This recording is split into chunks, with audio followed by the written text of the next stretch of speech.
நம்ம எல்லாருக்குமே தெரியும் கங்குவா படத்தை நாளே பார்த்தீங்கன்னா நெகட்டிவ் ட்ரோல் பண்ணி நெகட்டிவ் ரிவ்யூ கொடுத்தாங்க. அதனாலேயே அந்த படத்துக்கான வசூல் பாதிப்பு ஏற்பட்டுச்சு அப்படின்னு சொல்லியிருந்தோம்.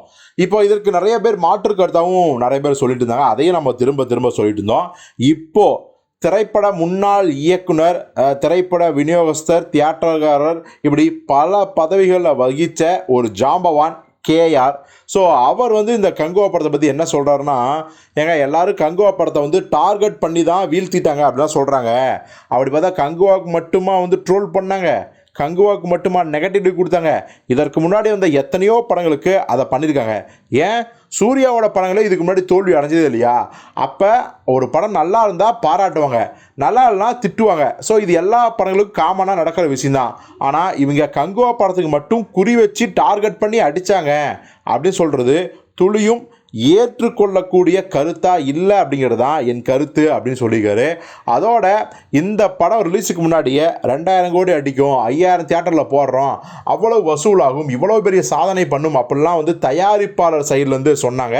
அதற்கு மிக முக்கிய காரணமாக என்ன இருக்கலாம், அவருக்கு ஏதாவது ஃபினான்சியல் ட்ரபிள் இருந்துக்கலாம். ஸோ ஒருத்தர்கிட்ட நம்பிக்கைக்குரிய ஒருத்தர்கிட்ட பணம் வாங்கணுங்கிற நம்பிக்கையை ஏற்படுத்தி அவனுக்கு திருப்பி தருவேன் அப்படின்னு. ஸோ அந்த நம்பிக்கையோட பார்த்தீங்கன்னா இந்த படம் 2000 கோடி வசூல் பண்ண போகுது அப்படின்னு அவரே சொல்லும் போது பணம் கொடுக்குறவங்களுக்கும் நம்பிக்கை ஏற்பட்டு அவர் கேட்ட தொகையை கொடுத்துருக்கலாம். ஸோ அதனால் கூட பார்த்தீங்கன்னா தயாரிப்பாளர் பயங்கரமாக பேசியிருக்கலாம், அந்த படத்தை பற்றி ஓவர் கான்ஃபிடண்ட்டாக பேசியிருக்கலாம். அது ஒரு காரணம்.